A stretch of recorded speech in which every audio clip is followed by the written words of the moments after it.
한국계 미국인으로 첫 백악관 차관보를 역임한 강영우 박사의 이야기입니다. 2012년 향년 68세의 나이로 세상을 떠났던 그의 삶은 많은 이들에게 큰 감동을 안겨줍니다. 10대 시절 불의의 사고로 실명한 후 그의 인생은 나락으로 치닫게 됩니다. 장남의 실명이라는 큰 충격으로 인해 부모님이 돌아가십니다. 남겨진 사남매의 가장이었던 누나도 병을 얻어 일찍 세상을 떠나게 되지요. 결국 3남매는 고아원으로 뿔뿔이 흩어지게 됩니다. 그야말로 희망이라고는 보이지 않는 불우한 10대였던 거지요. 태어나면서부터가 아니라 10대에 실명하게 되었기에 그의 상실감은 더욱 컸었다라고 말합니다. 그런 어려운 환경 속에서 과연 무엇이 강영우라는 소년을 일으켰을까요?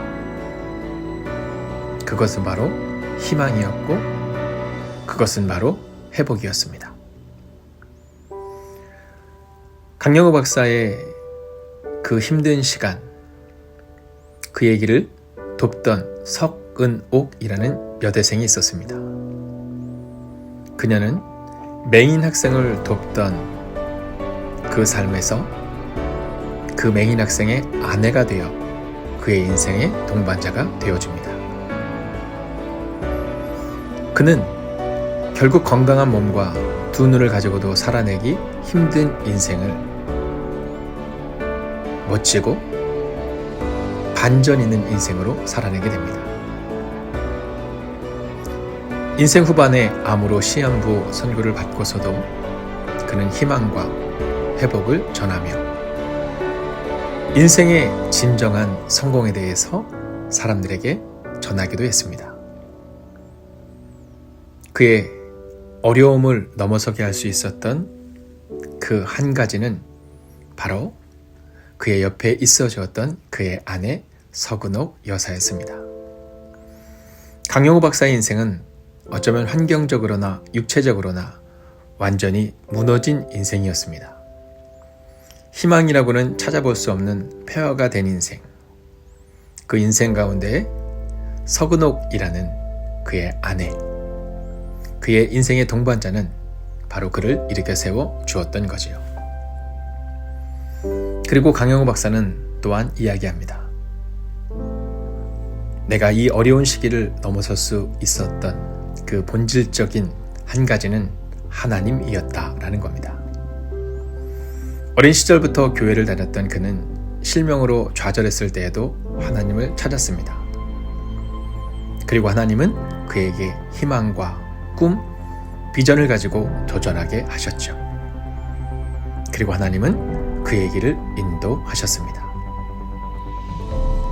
그렇게 하나님의 인도하심을 믿고 희망과 회복을 바라보며 나아갔던 그의 삶, 그의 삶을 보며 감동받았던 그의 아내는 그의 삶과 함께하기로 마음을 정한 것입니다. 자, 오늘 우리 가운데 강영우 박사처럼 어려운 시기를 지내고 있는 분들이 참 많이 있습니다.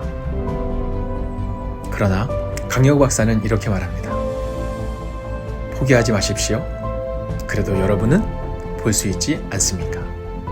나는 보이지 않는 상황 가운데에서도 그 불의의 사고로 실명한 후에도 나락으로 치달았던 나의 과거 가운데서도 나는 하나님을 신뢰했고 희망을 놓지 않았습니다.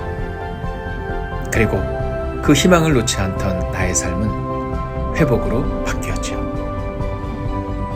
어떻습니까? 저는 오늘 여러분이 이 희망을 놓지 않는 한 주간을 살기를 원합니다. 하나님이 여러분과 함께 하시기를 원합니다. 누군가는 이렇게 말합니다. 이제는 끝났다. 안 된다.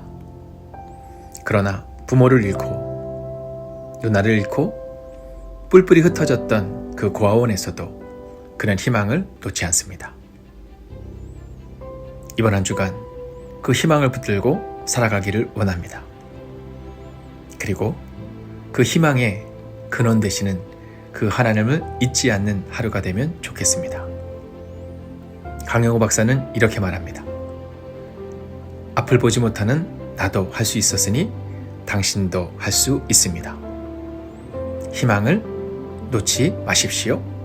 회복을 꿈꾸십시오.